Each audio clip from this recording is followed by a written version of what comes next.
People's idea of a clown comes in all shapes and sizes. There's happy clowns, sad clowns, killer clowns. Some people like clowns, it makes them happy. Some people are terrified of clowns. I usually don't believe every story I read on the internet, but there was one that really caught my interest. The title was Clown Cemetery in Chicago. Now, before we start, you can Google it for yourself if you don't believe me. Just type in Clown Cemetery Chicago, and you'll find a very tragic story. It was late at night on June 22nd, 1918, when a train filled with over 86 members of a circus crashed in a fiery train accident when a driver fell asleep at the wheel. The bodies were so badly burned that they couldn't identify each performer and had to bury them in a mass grave. A mass grave containing the remains of clowns, trapeze artists, strongmen, and many other circus performers. If you go there today, you'll find random tombstones on the ground. They'll say male or female and their date of death. I was very interested in this story and wanted to see it for myself. Luckily, I knew a weird guy from Chicago who happened to live about 20 minutes from the cemetery.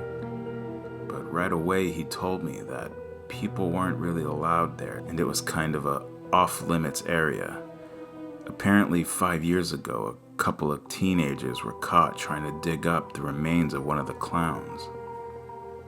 The body was never found. He told me that it was off limits, but there was a way we could sneak in if we wanted. After some thinking, I decided just to go and sneak in at night. We wouldn't be there to vandalize or dig up any bodies, just to maybe take some pictures and look around. We drove up to the cemetery, which was secluded and very deep in the woods. There was a large black gate that surrounded the whole area. On the gate was a large black elephant. And of course, the doors were locked. My friend told me to follow him, and so I did. We walked around the gates for about 10 minutes until we found a small side door on the very end. Luckily for us, it was unlocked. It was pitch black inside, and so we each needed our own flashlights. As we walked in, we started to examine the area. There was a big statue of an elephant in the center. And all around were the graves. Male, died June 22, 1918. Female, June 22, 1918. It went on and on, repeating the same thing over and over. It felt weird standing there and thinking about all the dead, burnt clowns underneath us. And then we heard a gate open and saw a flashlight. We saw the security guard. He must have seen our car, and so we ran off and hid. My friend went one way and I went behind a tree to hide. I hid there as quiet as I could, in the dark without my flashlight. I could see the beam of the security guard's light moving around, looking for anything. He finally gave up and went back and left. I waited a couple of minutes to make sure he was totally gone. I got up and turned on my flashlight, and I couldn't find my friend anywhere. I looked, and I even whispered his name out, but I couldn't find him anywhere. And that's when I started to smell something.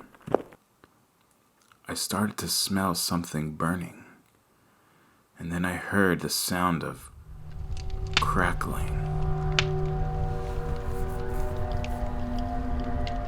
At this point, I was a little freaked out and ready to leave, so I rushed, walking around, looking for my friend, trying to figure out a way out of there.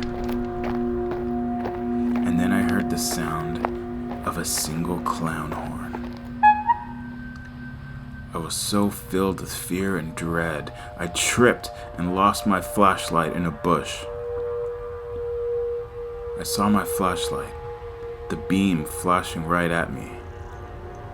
I got up, and right as I started to walk towards it, my flashlight lifted in the air, and there was a giggle.